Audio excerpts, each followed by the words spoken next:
Bonjour et bienvenue dans notre nouvelle émission Impact Live. J'aimerais vous parler aujourd'hui de l'Évangile. Et peut-être que vous avez déjà entendu ce mot résonner autour de vous. Évangile, Évangile de Jean, Évangile de Matthieu, Évangile de Marc, etc. Et vous dites Évangile, Évangile, c'est-à-dire, Évangile, c'est-à-dire. C'est quoi l'Évangile? Eh bien, le thème central du message de Jésus fut justement l'Évangile. Le mot Évangile signifie littéralement une bonne nouvelle. Oui, c'est une bonne nouvelle. Et en voici la preuve dans la Bible. Et il vous faut la Bible pour découvrir cet Évangile. Eh bien, dans l'Évangile de Marc, par exemple, au chapitre 1er, verset 14, le texte nous dit ceci. Après que Jean eut été livré, Jésus alla dans la Galilée, prêchant l'Évangile de Dieu. L'Évangile de Dieu, l'Évangile qui vient de Dieu. Il disait, le temps est accompli et le royaume de Dieu est proche. Repentez-vous, changez, c'est-à-dire littéralement dans le texte grec, c'est changer radicalement de mentalité, croyez à la bonne nouvelle, c'est-à-dire accueillez, recevez la bonne nouvelle. Amen. L'évangile, c'est vraiment une bonne nouvelle. Et au fil des Écritures, des expressions sont associées donc au mot évangile, des attributs, des mots, nous allons le voir dans quelques instants. Mais avant de le découvrir, je vous propose d'écouter tout de suite le groupe Leader Vocal qui chante ce chant intitulé Worship. C'est un chant d'adoration qui présente justement l'impact de l'évangile dans le monde. On écoute Leader Vocal et on se retrouve tout de suite. Acte de dévotion. Elle donne le rythme à la marche de notre peuple. Expression du cœur, par elle la voix de notre esprit s'élève et retentit de la terre jusqu'aux cieux.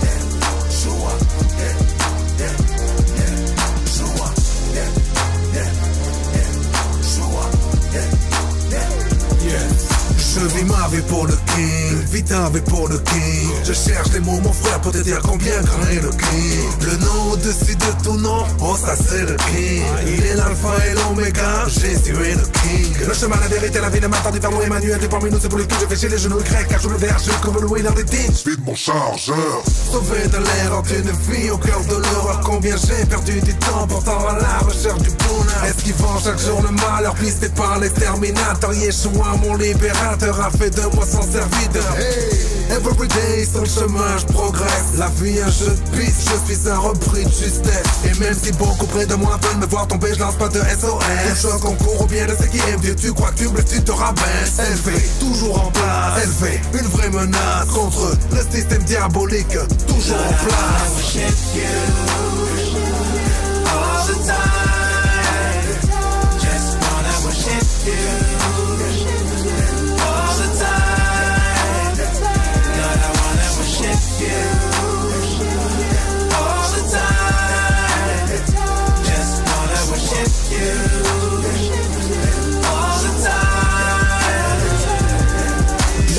L'univers, livré ses propres guerres pour la survie de la terre. Il a ruiné les enfers, il s'est dépouillé de sa gloire. A vécu comme un charpentier, homme de douleur. À la souffrance il était avide. Il a tourné le dos au ciel pour éclairer le monde.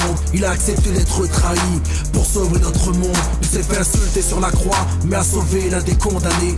Et avant de mourir il a prié le Père de nous pardonner. Il a sauvé la femme pécheresse qui risquait d'être lapidée, en criant d'un ton sublime que l'homme sans péché vienne la lapider. Il a relevé la femme courbée qui depuis 18 ans souffrait cruellement. Il a arrêté la perte de sang de la malheureuse qui avait tout perdu. Il a ressuscité l'enfant de la veuve qui pleurait son enfant mort. Il a fait tellement de choses qu'il a craqué tous les records. Et je sais que le monde ne pourra jamais contenir tous les exploits que le Christ est venu accomplir.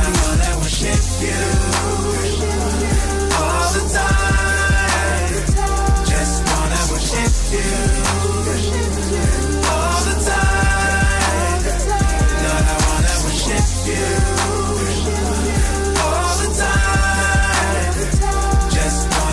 worship you all the time. Lord, I wanna worship you all the time. Just wanna worship you all the time. Lord, I wanna worship you all the time. Just wanna worship you all the time.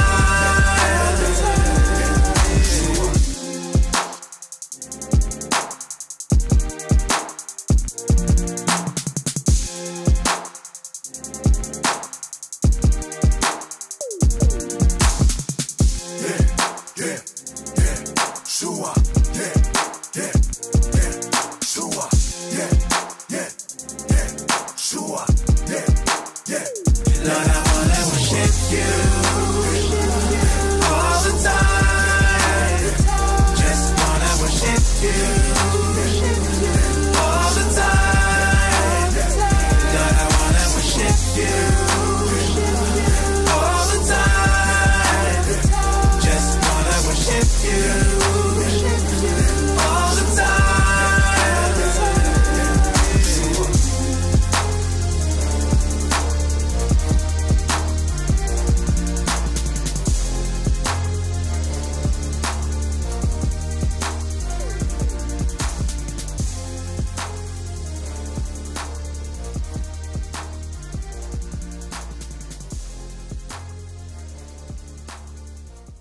Merci à Leader Vocal pour ce chant de louange qui célèbre l'impact de l'Évangile dans la vie de millions d'âmes dans le monde. Et nous l'avons lu ensemble, Jésus prêchant l'Évangile de Dieu, ou dans une autre version, la bonne nouvelle de Dieu, la source, l'origine de l'Évangile. Cette origine est divine, elle est céleste. L'Évangile vient de Dieu. Paul, d'ailleurs, lui le déclare, il était mis à part pour annoncer l'Évangile de Dieu. L'apôtre Paul, mis à part pour annoncer l'Évangile de Dieu. L'Évangile vient de Dieu, il vient d'en haut. Ce n'est pas l'idée d'un homme, ce n'est pas le fruit des cogitations d'un homme qui cherchait à bâtir une religion. Non, l'Évangile vient directement de Dieu. Et la Bible nous dit aussi que l'Évangile est appelé aussi l'Évangile du royaume. Dans Luc 8, verset 1er, Jésus parcourait toutes les villes, tous les villages, enseignant dans les synagogues, prêchant la bonne nouvelle du royaume de Dieu et guérissant toute maladie et toute infirmité. La bonne nouvelle du royaume de Dieu. Il y a le message du royaume et il y a les œuvres du royaume. La bonne nouvelle du royaume de Dieu, c'est-à-dire qu'elle annonce que le royaume de Dieu est proche, qu'il n'est pas loin et que le royaume de Dieu est en train de se manifester avec gloire. C'est pourquoi, en prêchant le royaume de Dieu, Jésus était accompagné des œuvres du royaume de Dieu. Les aveugles recouvraient la vue, les sourds entendaient, les muets parlaient, les infirmes étaient guéris, les lépreux purifiés, les morts ressuscitaient, les possédés étaient délivrés, mais surtout, les hommes et les femmes qui désiraient s'approcher de Dieu étaient réconciliés avec Dieu, ils pouvaient se repentir de leurs péchés. Les œuvres du royaume accompagnaient le message du royaume. Évangile de Dieu, évangile du royaume, plein évangile. Paul dit, je n'ai pas honte de l'évangile. À un moment, il écrit, c'est la puissance de Dieu. Littéralement, la dynamis, c'est l'énergie de Dieu, la puissance de Dieu.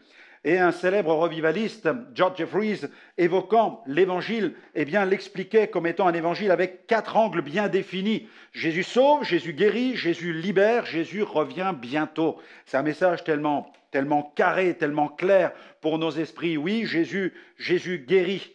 Jésus peut guérir les corps, Jésus libère, il brise les chaînes, Jésus revient. Il faut donc nous préparer, mais surtout, Jésus sauve et il peut nous sauver maintenant. C'est le plein évangile. Alléluia, le plein évangile. C'est un évangile qui s'occupe du corps, de l'âme et de l'esprit, mais aussi de notre destinée. Voilà, il s'occupe de notre destinée. Cet évangile nous trace le chemin. Nous savons qu'il y a cette vie terrestre, mais Dieu a prévu une vie céleste. Et il désire que cette vie céleste, nous la passions avec lui, dans le ciel, dans sa gloire. Mais pour entrer dans la gloire de Dieu, il faut goûter à l'évangile de grâce.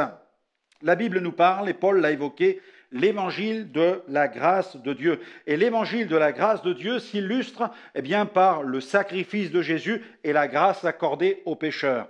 Le sacrifice de Jésus, la grâce, elle est là. La grâce a été incarnée dans la personne de Jésus parce qu'il n'y aurait pas de grâce si Jésus n'avait pas payé le prix de nos péchés à la croix. Il meurt à notre place sur la croix. Il prend sur lui la peine de notre condamnation. Le châtiment qui nous donne la paix tombe sur lui. Jésus meurt pour nous.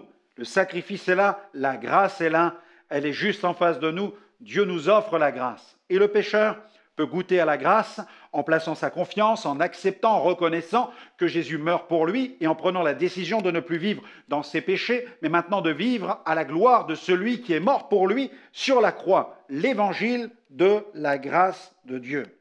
Et la Bible nous parle, et c'est Paul qui l'enseigne dans ses lettres, on le voit écrire ces expressions, l'évangile de la gloire de Christ. Et il écrit à notre moment, donc ça c'est dans 2 Corinthiens chapitre 4 verset 4, ou alors dans sa lettre au jeune serviteur Timothée, il parle de la conformité à l'évangile de la gloire de Dieu. La gloire de Dieu. L'évangile de la gloire de Dieu, c'est-à-dire le glorieux évangile. Et dans l'Apocalypse, il est aussi question de l'évangile éternel. C'est un évangile qui traverse le temps, c'est une bonne nouvelle, qui a été pensée par Dieu de toute éternité.